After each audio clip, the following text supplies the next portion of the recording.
Makanya ada istilah para ulama, apapun yang diucapkan manusia itu jangan dipedulikan.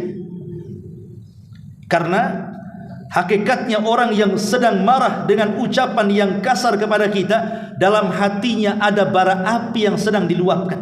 Kalau seandainya kemudian kita ikut marah dan mengatakan yang sama, itu sama dengan memindahkan bara api saudaranya ke dalam hati kita. Sama-sama marah, sama-sama menyala akhirnya kan.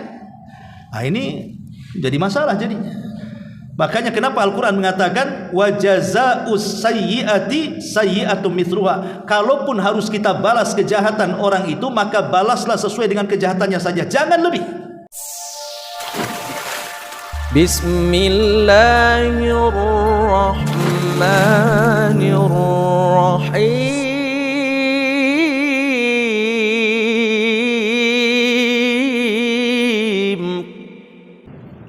Assalamualaikum warahmatullahi wabarakatuh.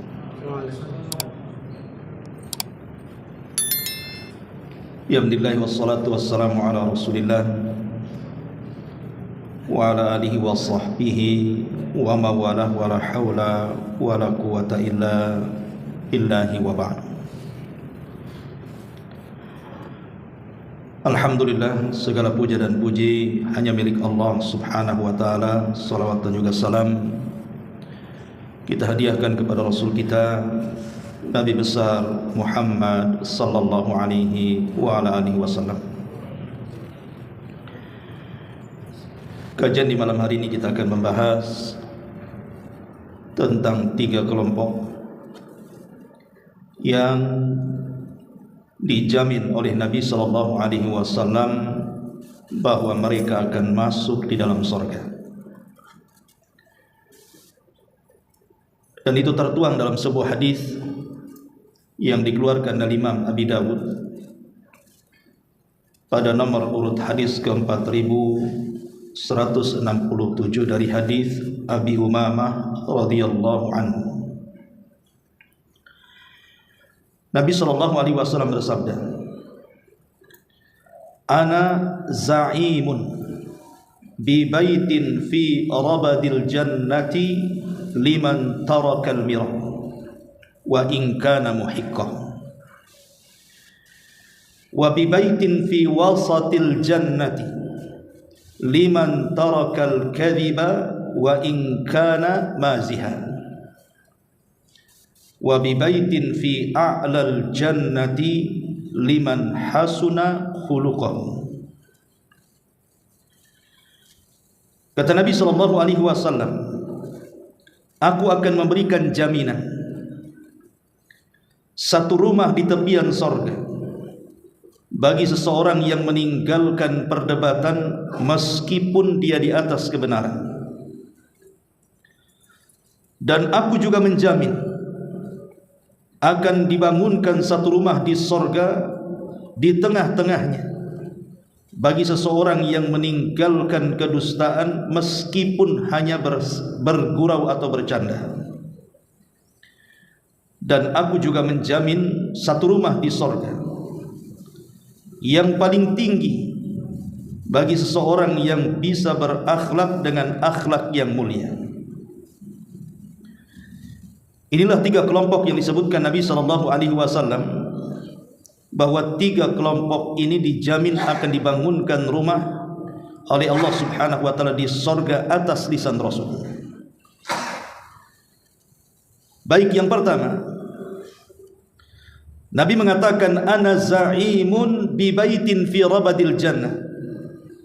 Aku akan jamin dibangunkan satu rumah di tepian sorga bagi siapa? Liman taraka al-mira wa in kana muhiqqah. Bagi orang yang meninggalkan mira, artinya perdebatan, walaupun dia di atas kebenaran. Apa maknanya? Ma'asyiral muslimin yang dimuliakan Allah subhanahu wa ta'ala, kita tahu bahwa perdebatan dalam Islam itu sangat tercela. Berdebat dalam Islam itu hukumnya tercela. Dan yang dimaksud perdebatan dalam Islam di sini artinya al-mira. Ada mira, ada jidal. Harus dibedakan kalau mira dengan jidal itu. Kalau mira Berdebat memang bukan untuk mencari sebuah kebenaran. Kalau jidal terkadang mencari kebenaran, terkadang tidak. Kenapa demikian? Kalau seandainya ada orang yang berdebat di halayak orang ramai, saya akan contohkan satu kisah. Ada seorang ulama bahasa namanya Sibawayh. Itu pernah berdebat dengan Al-Imam Al-Kisai. Itu dua-duanya ulama nahwu, ulama bahasa. Ma'ruf kalau kita belajar ilmu nahwu, selalu dua ulama itu disebut-sebut, Al-Imam As-Sibawayh dan Al-Imam Al-Kisai. Jadi berdebat di halayak orang ramai. Qadarullah, As-Sibawayh mampu mengalahkan Al-Kisai dengan hujahnya. Setelah terjadi perdebatan ini, maka Imam Al-Kisai pun kemudian berusaha keluar dari kerumunan orang yang menyaksikan debat itu dengan sembunyi-sembunyi karena malu. Karena malu dia kalah dalam perdebatan. Makanya dia menutup wajahnya, kemudian keluar dengan perasaan sakit hatinya. Dari sini kita tahu bahwa gambaran perdebatan Sibawayh dan Kisai ini, kalau orang kemudian melakukan perdebatan di halayak orang ramai dan orang itu bisa mengalahkan, terkadang yang dikalahkan itu merasa kecil hati, terkadang hatinya juga sedih. Lah sesiapa, kata Nabi SAW, yang dia menjaga hatinya, hati lawan debatnya, dia bisa mengalahkannya. Sebenarnya dia mampu mengalahkan dengan mudah. Tapi karena ingin menjaga hati saudaranya, dia berpura-pura tidak memiliki hujah yang kuat, supaya kesannya itu ya sama-sama. Mungkin tidak ada kalah atau tidak ada menang, ataupun pura-pura kalah, hanya untuk menjaga hati saudaranya. Maka orang yang mampu melakukan seperti ini, inilah yang dimaksud hadis ini. Allah Subhanahu wa ta'ala akan menjamin satu rumah di sorga bagi yang meninggalkan debat walaupun dia di atas kebenaran. Makanya dalam sejarah ada orang namanya Abu Ubaidah Al-Qasim ibn Salam. Abu Ubaidah Al-Qasim ibn Salam rahimahullahu ta'ala, itu pernah berdebat dengan Imam Syafi'i dalam perkara kalimat quru dalam ayat Al-Quran, wal mutallaqatu yatarabbasna bi anfusihinna thalathata quru. Jadi ada kalimat quru dalam Quran, maknanya, dan wanita-wanita yang diceraikan oleh suaminya, wanita-wanita yang diceraikan oleh suaminya, maka masa tunggunya atau masa iddahnya itu 3 quru. Apa maksud 3 quru di sini? Ada yang mentafsirkan quru di sini maksudnya 3 kali haid. Ada yang mengatakan 3 kali suci dari haid. Jadi kalau ada wanita dicerai dan dia masih mengeluarkan darah haid, maka tidak boleh menikah dengan laki-laki lain sampai dia menghabiskan masa quruknya, masa iddahnya, masa tunggunya. Lah ada yang mengatakan masa tunggu itu 3 kali haid wanita ini baru boleh menikah lagi. Tapi ada yang mengatakan bukan haid tetapi bersih daripada haid. Apa bedanya?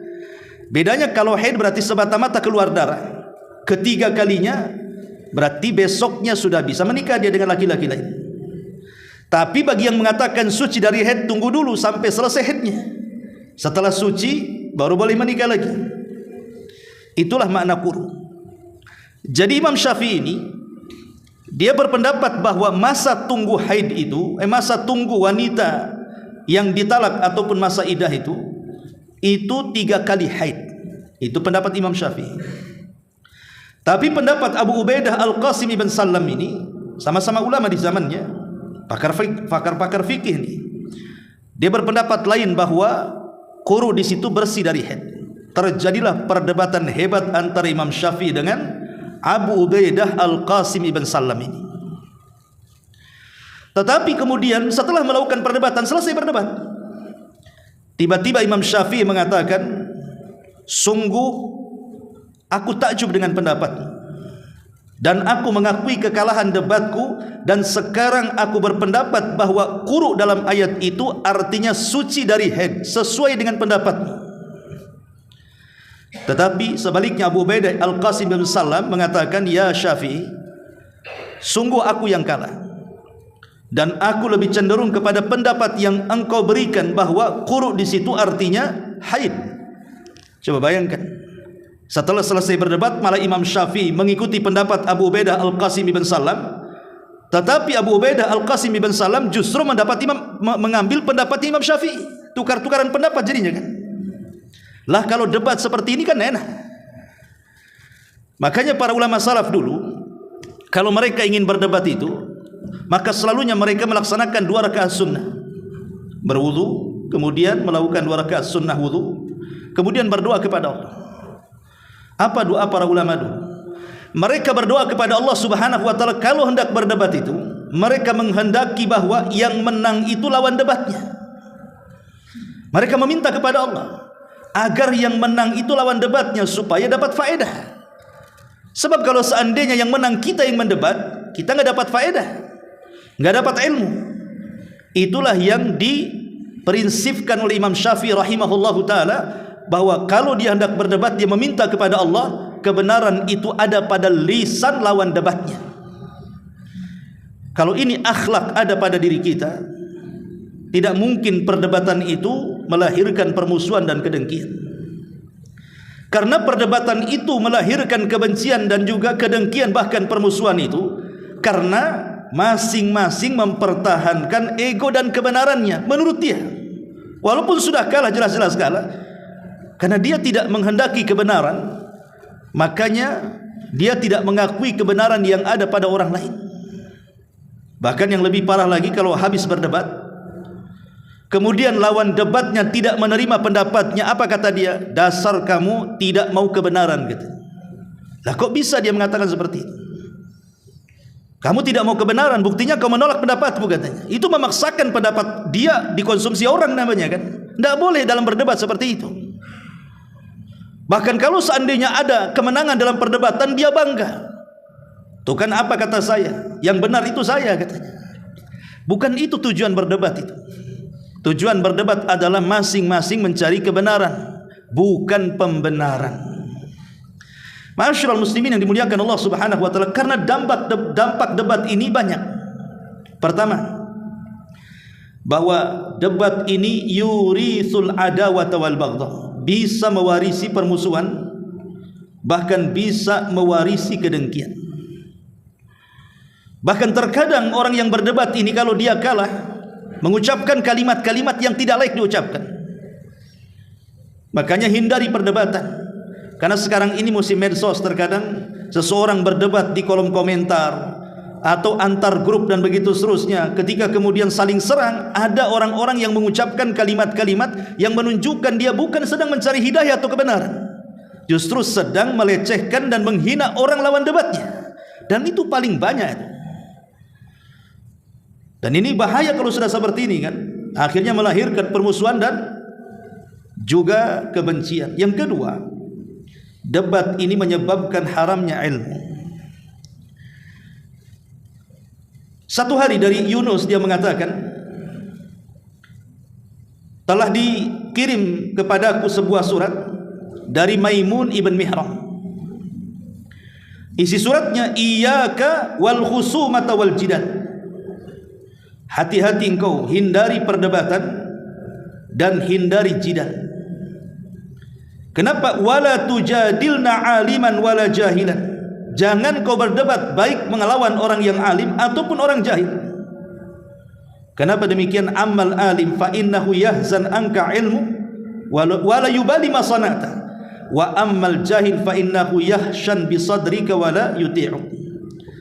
Karena kalau lawan debatmu seorang alim, boleh jadi kemudian engkau bisa mengalahkannya, maka sama saja engkau sudah membuat sedih hatinya, sudah merusak hatinya, dan dia tidak peduli apa yang kau lakukan. Tetapi orang jahil pasti dia akan mengeyel dan tidak akan mengikuti apapun yang kau katakan. Makanya kata Imam Syafi'i, aku tidak pernah kalah kalau berdebat dengan orang alim, tapi aku kalah kalau berdebat dengan orang jahil. Karena orang jahil itu ngeyelan. Debat sama orang jahil itu ngeyel, nggak dapat kebenaran.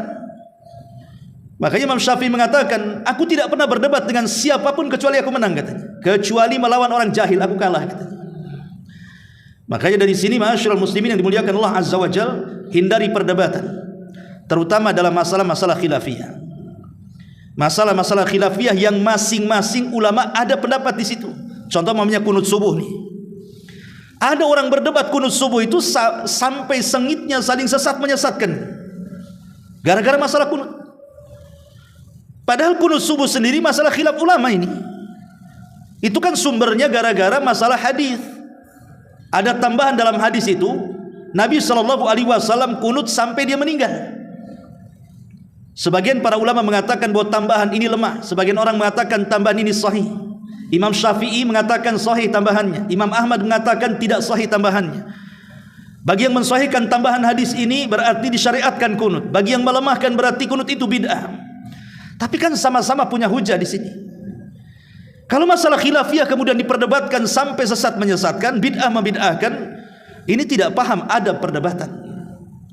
Jadi hindari perkara-perkara. Kalau memang kita ini berdebat, kemudian lawan debat kita ini nampaknya ngeyelan, ataupun dia tidak hendak mencari kebenaran, tinggalkan saja. Karena asal memang meninggalkan perdebatan itu disyariatkan sebagaimana hadis ini. Ma'asyiral muslimin yang dimuliakan Allah Azza wa Jalla, termasuk juga jidal ini sababun li raf'il barakati wa dhihabil khairi. Perdebatan ini menyebabkan terangkatnya berkah dan kebaikan. Dulu di zaman Nabi SAW didatangi malaikat Jibril ketika bulan Ramadan. Kemudian Rasul diberitahu tentang tanggal Lailatul Qadar.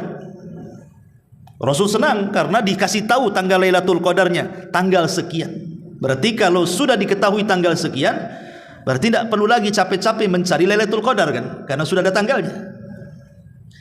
Tetapi setelah Rasul SAW keluar rumah ingin memberitahu para sahabatnya tentang tanggal Lailatul Qadar itu, tiba-tiba di jalan ada dua sahabat yang berdebat sampai mengangkat suaranya.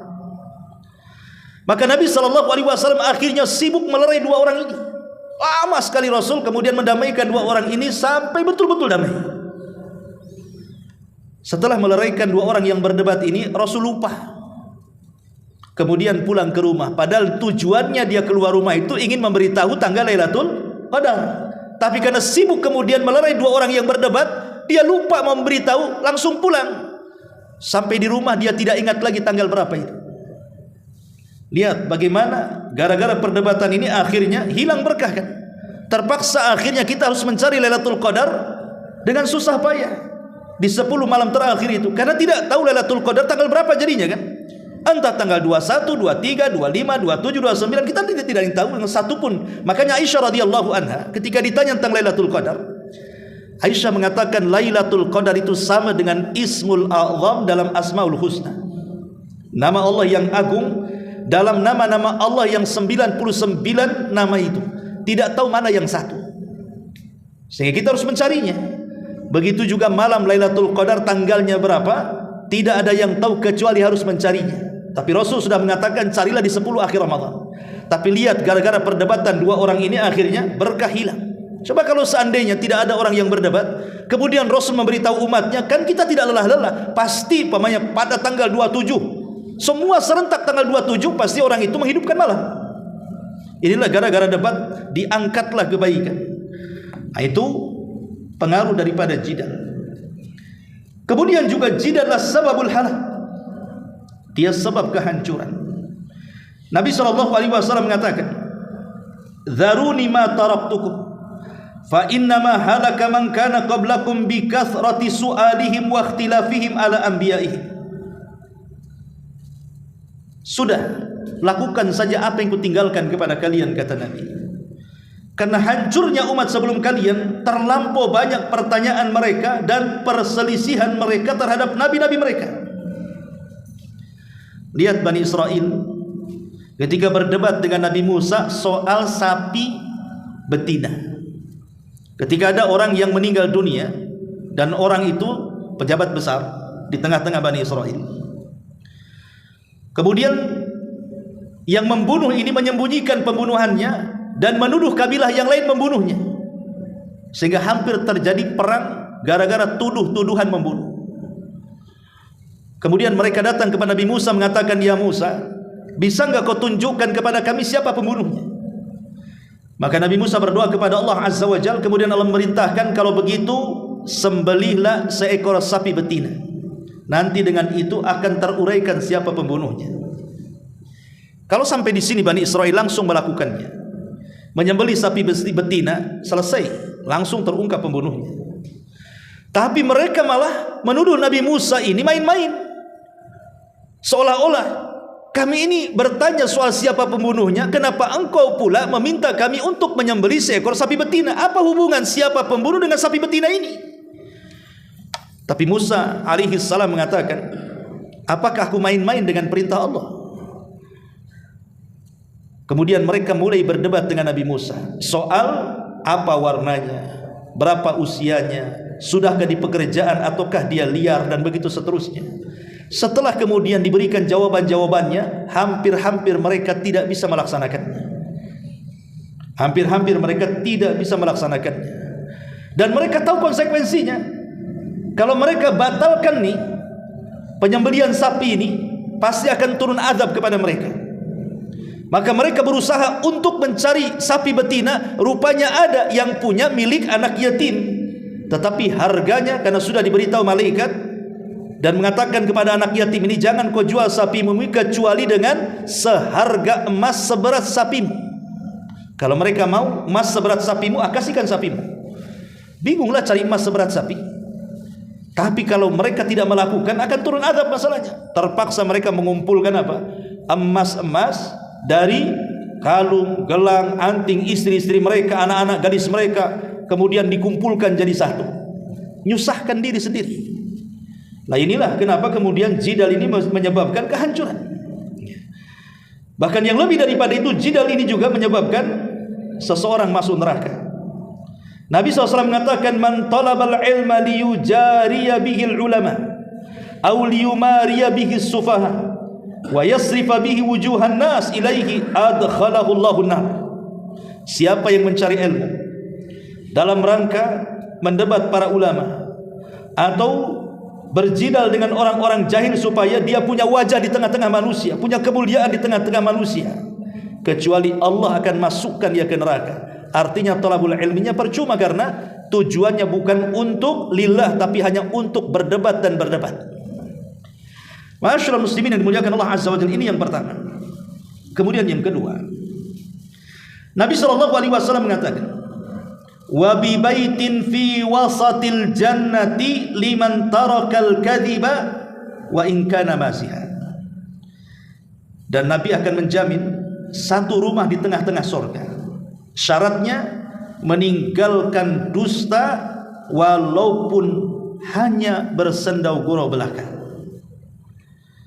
Kita lihat, kalau kita melihat ada orang yang sedang melawak gitu, para pelawak ya. Terkadang mereka supaya manusia tertawa, terkadang mereka membuat cerita-cerita lucu.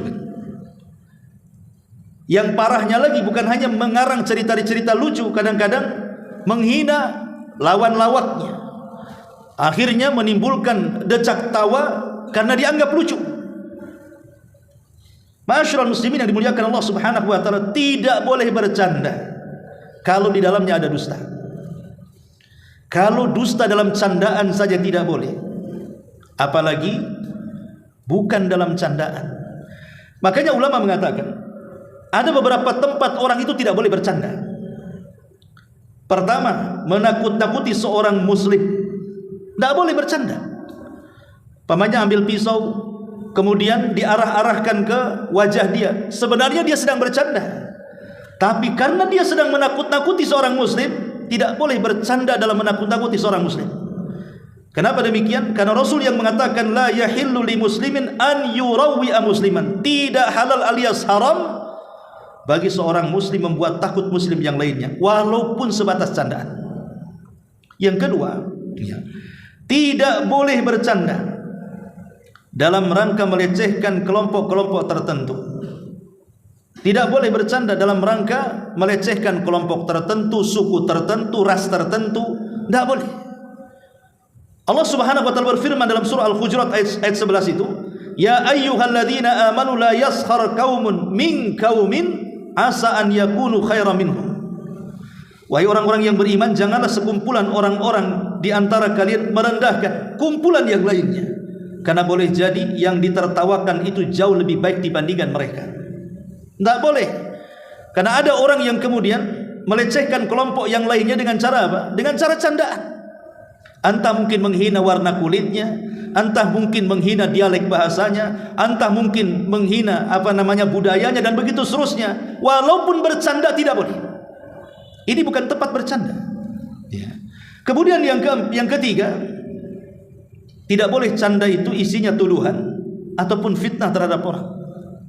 Tidak boleh bercanda. Walaupun bercanda, kalau di dalamnya ada fitnah, ada tuduhan kepada orang lain, maka sangat dilarang oleh para ulama. Ini yang ketiga. Kemudian yang keempat, jangan pula bercanda kepada orang yang tidak suka bercanda. Kan ada orang yang tidak suka bercanda kan? Ada orang itu tipenya serius saja. Jangan bercanda kepada orang yang tidak suka bercanda. Bisa tersinggung dia. Kemudian juga jangan bercanda dalam perkara-perkara serius. Di pengadilan, di persidangan. Tidak boleh seseorang saksi bercanda dengan hakim di situ. Ini serius, sedang memutuskan sebuah perkara. Ataupun di majelis-majelis penguasa, di majelis-majelis ilmu. Ini bukan tempat bercanda. Jadi harus dipahami bahwa jangan bercanda dalam perkara-perkara yang sedang serius. Kemudian juga tidak boleh bercanda dalam kedustaan. Syekh bin Baz pernah ditanya, saya melihat salah satu YouTube tentang seorang syekh bertanya kepada Syekh bin Baz tentang orang tua yang menceritakan sebelum tidur anaknya, di mana dalam cerita-cerita itu ada pendidikan di dalamnya. Mungkin zaman dulu itu kan ada cerita-cerita rakyat lah, semacam mungkin cerita kera dengan kura-kura gitu ya. Zaman dulu itu kan memang ada pendidikan di dalamnya. Atau mencerita-cerita fiktif tapi ada pelajaran di dalamnya. Jadi Syekh bin Baz ditanya, boleh enggak orang tua bercerita dengan cerita fiktif dan di dalamnya ada pelajaran untuk anaknya? Maka Syekh bin Baz mengatakan sebaiknya tidak dilakukan. Banyak kisah-kisah yang jauh lebih baik dari itu dan tersimpan pendidikan di dalamnya. Seperti kisahnya para nabi, kisahnya para ulama, kisahnya para sahabat. Kenapa harus mengambil kisah-kisah yang tidak ada kisahnya? Kisah fiktif. Ya. Artinya kalau menceritakan saja dan ada pendidikannya dilarang, maka bercanda dalam kedustaan juga lebih dilarang lagi. Maka tidak boleh. Karena dusta itu sendiri adalah dosa besar. Iyyakum wal kadhiba fa innal kadhiba yahdi ilal fujur wal fujuru yahdi ilan nar. Hati-hati jangan berdusta, karena dusta itu mengantarkan kepada perangai keburukan, dan keburukan itu pasti mengarah ke neraka. Dusta yang dibolehkan itu cuma 3 perkara saja. Pertama, dalam rangka islah. Ada 2 orang yang bertengkar, kemudian kita hendak mengislah keduanya, terpaksa harus berdusta. Itu dibolehkan karena tujuannya mengislah. Yang kedua, berdusta untuk menjaga darah seorang muslim. Antum punya tetangga, satu muslim, satu kafir. Tetangga yang kafir mau membunuh tetangga yang muslim, antum sembunyikan di rumah. Kemudian antum katakan tidak ada di sini dia. Berdusta, tapi boleh karena ingin menjaga nyawanya orang muslim. Atau berdusta dalam keluarga. Suami berdusta soal makanan, bilang enak padahal tak enak. Suami bicara soal pakaian, tak bagus dibilang bagus, tidak cantik dibilang cantik, hanya untuk keharmonisan keluarga, dibolehkan. Tetapi candaan dusta-dusta yang lainnya, walaupun bercanda, tetap tidak boleh. Kenapa? Karena ada hadis Nabi mengatakan, wailun lilladzi yuhaddits fayakdzib liyudhika bihil qaum wailun lahum wa wailun lahum. Celaka seseorang yang berbicara dusta untuk membuat orang tertawa. Celaka dia dan celaka dia. Ini yang kedua. Kemudian yang ketiga, Nabi SAW mengatakan, wa bibaitin fi a'lal jannati liman hassana khuluquhu. Dan aku jamin, kata Rasul, Allah akan bangunkan satu rumah di tempat yang paling tinggi di sorga. Bagi siapa? Bagi orang-orang yang memperbaiki akhlaknya. Yang dimaksud khuluq, khuluq itu artinya akhlak yang dilatih. Kan akhlak itu ada dua ya. Memang ada akhlak bawaan. Dari kecil memang dia punya akhlak, karakternya seperti itu. Maka ini bukan akhlak, memang tabiat masuknya. Tapi yang dimaksud akhlak di sini dalam hadis ini artinya akhlak yang memang dilatih dan dibiasakan. Itu maksudnya. Jadi akhlak yang dilatih dan dibiasakan, bukan tabiat dari kecil, bukan. Akhlak yang dilatih. Seperti umpamanya orang yang biasa ngomong kasar, dilatih dia mulai meninggalkan sedikit-sedikit tuh, mulai halus, mulai santun, dibiasakan. Ya. Jadi orang-orang yang kemudian biasa menghina orang, mulai dia menghormati orang, atau tak biasa dia mengucapkan terima kasih, akhirnya dia berusaha untuk berterima kasih. Jadi terus dilatih sama dia. Itu disebut akhlak namanya. Jadi kalimat khuluq itu artinya akhlak yang dibiasakan dan dilatih. Sebab kalau yang memang tabiat dari kecil itu bukan akhlak, dalam bahasa Arabnya apa? Khimun atau apa tuh namanya. Itu memang sudah tabiat dari kecil ya. Tapi maksudnya akhlak di sini artinya sesuatu kebiasaan baik yang dilatih akhirnya menjadi orang baik. Masyaallah muslimin yang dimuliakan Allah Subhanahu wa taala, kenapa kemudian Nabi sallallahu alaihi wasallam menutup dengan akhlak? Dan Allah Subhanahu wa taala membuatkan rumah paling tinggi. Kalau pertama kan di pinggiran sorga, bagi orang yang meninggalkan debat walaupun dia di atas kebenaran. Yang kedua mulai di tengah sorga, bagi orang yang meninggalkan dusta walaupun dia bercanda. Baru yang terakhir dibuatkan rumah paling tinggi di sorga bagi yang memperbaiki akhlaknya. Kenapa kemudian Rasul menutup dengan akhlak di sini? Di mana akhlak itulah yang kemudian menjadikan titik paling tinggi di sorga bagi orang-orang yang masuk dalam sorga. Karena kebanyakan orang masuk neraka itu lisannya. Kebanyakan orang masuk neraka itu karena lisan. Makanya kenapa berdebat itu amalan lisan, dusta itu amalan lisan. Kemudian ditutup dengan akhlak. Sebab kalau orang tidak berakhlak, maka lisannya itu tidak akan berakhlak. Dan ketika kemudian lisannya tidak berakhlak, Rasul mengatakan kepada Mu'adz bin Jabal radhiyallahu an, "Thaqilatka umuka ya Mu'adz." Celaka engkau wahai Mu'adz. "Wa hal yakubbun nas fi nari jahannam illa hasaidu alsinatihim." Bukankah kebanyakan orang masuk ke dalam jahanam itu akibat lisan-lisan mereka? Shadaq Rasulullah. Ya memang sangat benar ucapan Rasul. Lihat dosa-dosa lisan itu. Dari ghibah itu dosa lisan, namimah itu dosa lisan, menghina, melaknat itu dosa lisan. Lah dosa-dosa lisan ini membahayakan para pelakunya. Bahkan bisa menggugurkan amalan-amalan sunnah yang sudah kita kerjakan. Anggaplah anda solat malamnya nggak pernah tinggal, puasa sunnahnya nggak pernah tinggal, baca Qurannya nggak pernah tinggal, sedekahnya nggak pernah tinggal. Tapi kalau lisannya tidak baik, itu solat sunnah, puasa sunnah, sedekah sunnah, baca Quran dan begitu seterusnya, itu bisa gugur, nggak dapat pahala. Mana dalilnya? Abu Hurairah radhiyallahu anhu menceritakan sebuah hadis yang dikeluarkan Imam Bukhari di dalam Adabil Mufrad. Ada seseorang bertanya kepada Nabi sallallahu alaihi wasallam, "Ya Rasulullah, inna fulanatan taqumul laila wa tasumun nahar wa tasaddaqat bi fuduli amwaliha wa taf'al walakin tu'dhi jiranaha bilisaniha." Rasul, ada seorang ibu-ibu, seorang wanita, kalau malam tidak pernah tinggal salat malam, kalau siang tidak pernah puasa, tidak pernah tinggal puasa sunnah, dan tempat-tempat yang dihajatkan untuk disedekahkan maka dia sedekahkan hartanya di situ. Dan dia pun banyak melakukan kebaikan ini dan itu.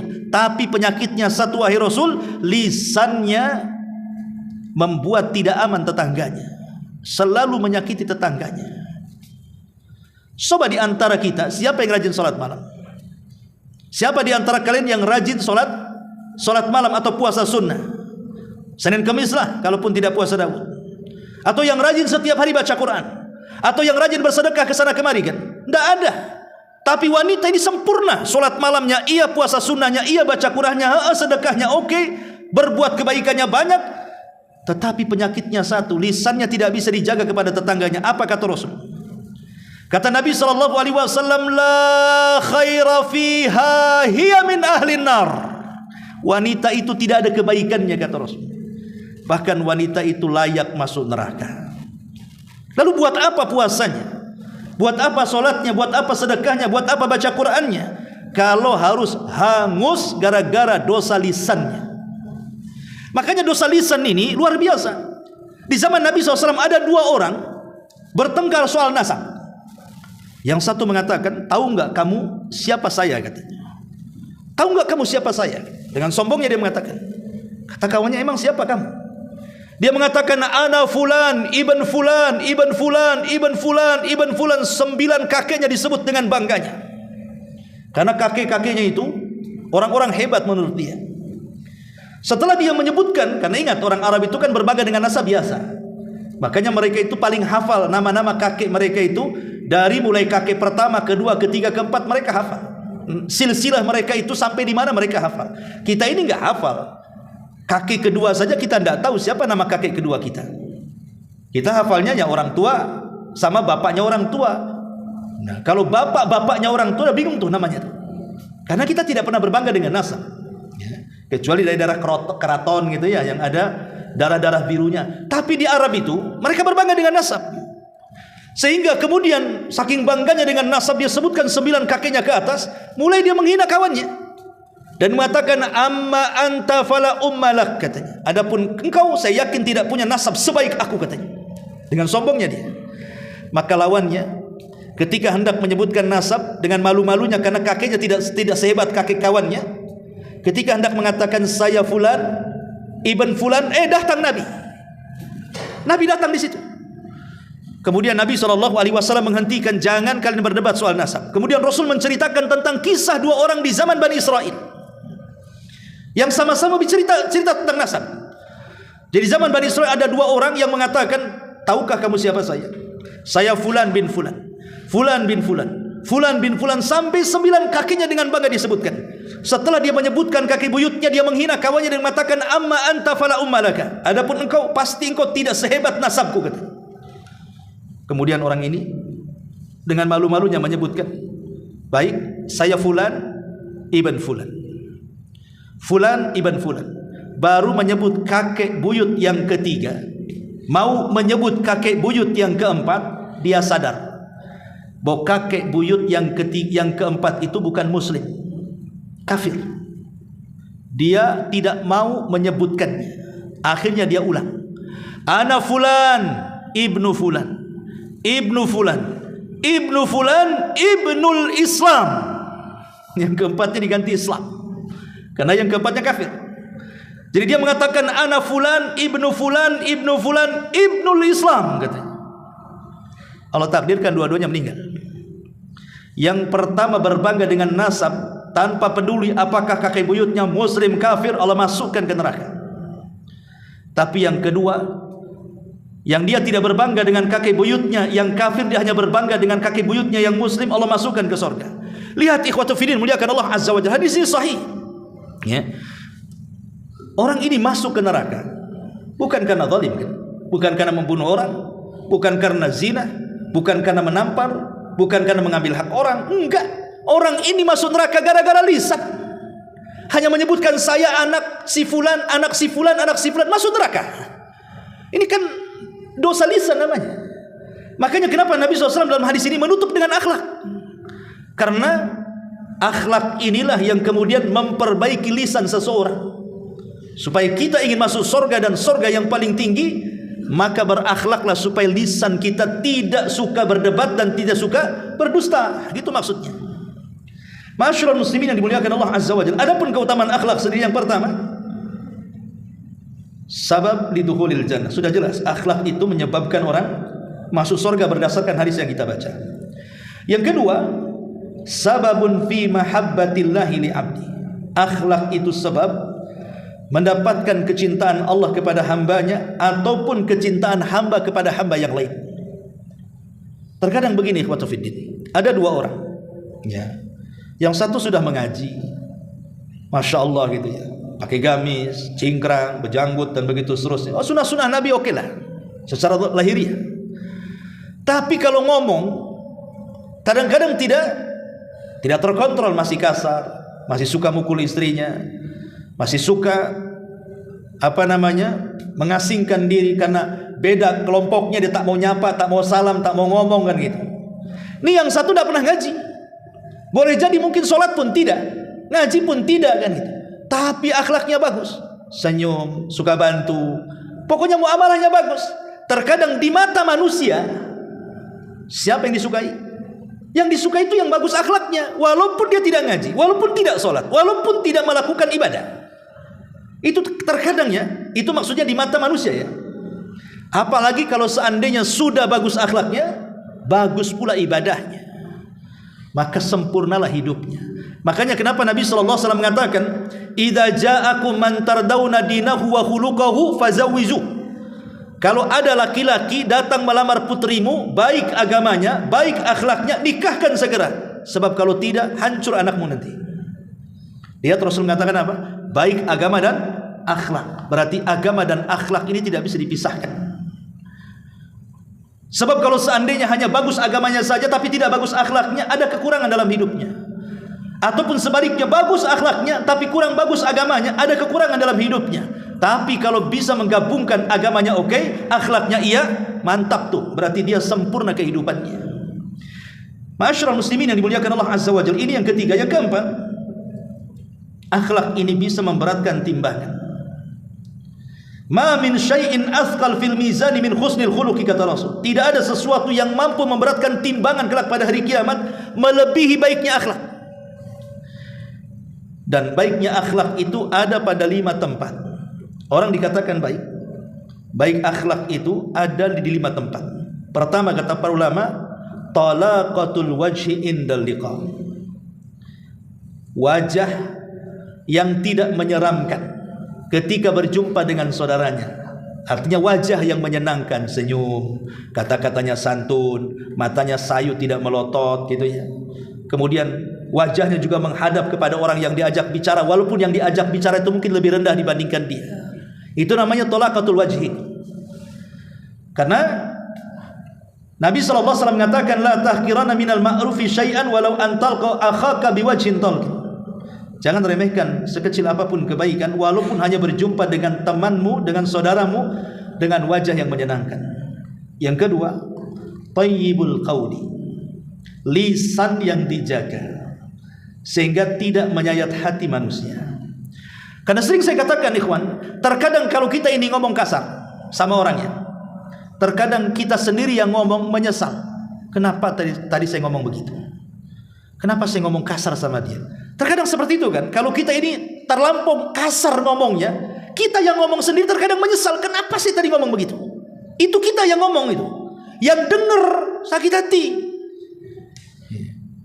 Kenapa dia mengatakan saya begini-begini? Awas saja dia. Itu yang diajak bicara sakit hati. Yang mendengar orang-orang sekitarnya mencaci maki. Siapa orang itu kasar sekali? Kan begitu kalau orang kasar ngomongnya kan. Kita yang ngomong menyesal, yang diajak ngomong juga sakit hati. Orang-orang di sekitar yang melihat pun mengutuk kita. Nah itulah makanya. Tapi coba sebaliknya. Kalau kita ini ngomongnya halus, santun, bagus, yang ngomong saja senang karena kita tidak ada beban menyakiti orang. Yang diajak ngomong hatinya juga lembut, senang, pengen bicara dengan dia lagi, pengen ngobrol dengan dia lagi. Orang-orang di sekitarnya pun muji, Masya Allah, orang itu santun kali.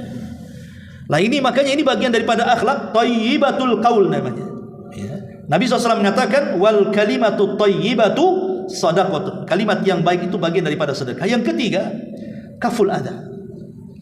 Kaful adha.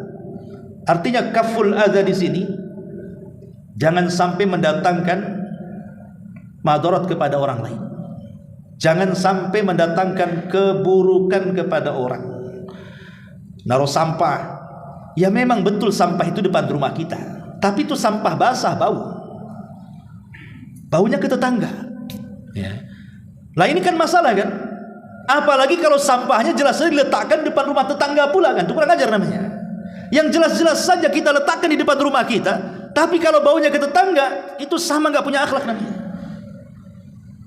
Atau naruh motor asal-asalan gitu ya, parkir depan rumah tetangga.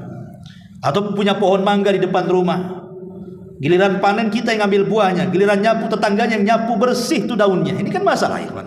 Ya. Nah ini contoh-contoh. Maka akhlak itu jangan sampai membawa madarat kepada orang lain. La dharara wa la dirar. Baik dengan lisan kita atau dengan perbuatan kita. Al muslimu man salimal muslimuna min lisanihi wa yadihi. Seorang muslim itu kalau muslim lainnya selamat dengan lisan dan tangannya. Yang keempat, tahammul adza an-nasi. Maafkan. Ya, jangan membalas. Kalau disakiti manusia, jangan membalas sebisa mungkin. Pamannya ada saudara kita menyakiti kita dengan lisannya. Kalau kita balas lisan dengan lisan, maka tidak bisa dibedakan mana yang berakal, mana yang gila. Supaya dibedakan sama-sama, oh dia tidak berakal, saya jangan sampai dia tidak berakal. Supaya terbedakan mana yang baik, mana yang buruk. Sabar. Idfa billati hiya ahsan. Kalau bisa balas dengan sesuatu yang jauh lebih baik lagi. Kalau kita bisa melakukan seperti ini, berarti kita berakhlak. Makanya ada istilah para ulama, apapun yang diucapkan manusia itu jangan dipedulikan. Karena hakikatnya orang yang sedang marah dengan ucapan yang kasar kepada kita, dalam hatinya ada bara api yang sedang diluapkan. Kalau seandainya kemudian kita ikut marah dan mengatakan yang sama, itu sama dengan memindahkan bara api saudaranya ke dalam hati kita. Sama-sama marah, sama-sama menyala akhirnya kan. Nah ini jadi masalah jadinya. Makanya kenapa Al-Quran mengatakan wa jazaa'us sayyi'ati sayyi'atum mithluha. Kalaupun harus kita balas kejahatan orang itu, maka balaslah sesuai dengan kejahatannya saja, jangan lebih. Ada orang ingin membalas kejahatan dengan kejahatan yang lebih dibandingkan kejahatan dia kepada kita. Yang sering saya contohkan, kalau seandainya ada orang yang mencaci maki kita, anggap saja dia mengatakan kepada kita, oh dasar bangsat, maka kita boleh membalas dengan membalik kata-kata, kau yang bangsat, titik sampai di sini. Karena dia ngomong begitu. Ya. Jangan pula kita tambah. Ya. Oh dasar bangsat, dasar anjing, dasar babi. Ini menambah namanya. Ya. Tidak boleh kita menambah cacian orang. Kalau dia menyebutkan satu kata, kita balik kata-kata itu yang dibolehkan. Kalaupun harus membalas. Karena Allah yang mengatakan wa jazaa'us sayyi'ati sayyi'atu mithluha, kan itu. Balasan orang yang berbuat jahat itu dengan kejahatan yang sama. Tidak boleh lebih. Kalau lebih itu namanya berarti kita lebih jahat dibandingkan dia. Maka kenapa kemudian tahammul adza ini bagian daripada akhlak. Dan yang terakhir, al-ihsan ilan nas ma'a isaatihim. Berbuat baik kepada manusia padahal mereka sudah berbuat jahat kepada kita. Kalau ini bisa dilakukan, luar biasa. Lihat Abu Bakar Siddiq radhiyallahu anhu. Sudah jelas-jelas Mistah ini, Ibn Utsatha ini memfitnah Aisyah berzina dengan Safwan, padahal ini adalah berita hoax yang ditimbulkan orang-orang munafik. Sementara Mistah Ibn Utsatha ini setiap hari yang ngasih rumah Abu Bakar, yang ngasih uang bulanan Abu Bakar, makan ikut Abu Bakar. Ketika terjadi fitnah Aisyah, ikut-ikut memfitnah dia. Siapa yang tidak sakit hati? Abu Bakar manusia sakit hati juga. Tapi kemudian turun ayat, tidak boleh seseorang bersumpah padahal dia punya kekayaan untuk tidak memberi makan kepada kerabatnya. Bukankah Allah ingin mengampuni dosa-dosamu? Maka kemudian setelah turun ayat ini, wala ya'tali ulil fadli minkum wasaila, akhir ayat itu, maka Abu Bakar kemudian meredam marahnya dan dia berjanji kepada Allah, dia ingin memberikan nafkah lagi kepada Mistah 2 kali lipat dari sebelumnya. Bisa seperti Abu Bakar? Tidak ada. Kalau kita ini umpamanya merawat saudara kita, tahu-tahu saudara kita memfitnah kita, bisa diusir sama kita di rumah. Ngapain aku rawat kau? Kata, pergi sana. Nah, kalau kita bisa berbuat baik kepada orang yang berbuat jahat kepada kita, ini bagian daripada akhlak yang mulia. Inilah 5 yang disebut dengan akhlak oleh para ulama. Ma'asyiral muslimin yang dimuliakan Allah Subhanahu wa taala. Dan yang terakhir tentunya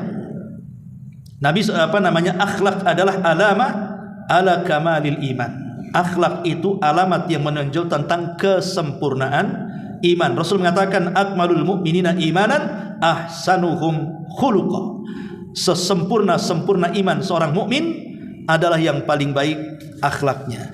Wallahu a'lam bishawab. Inilah yang bisa saya sampaikan, mudah-mudahan manfaatnya. Subhanallah bihamdika asyhadu an la ilaha illa anta astaghfiruka wa atubu ilaik. Allahu ta'ala alam. Assalamualaikum warahmatullahi wabarakatuh.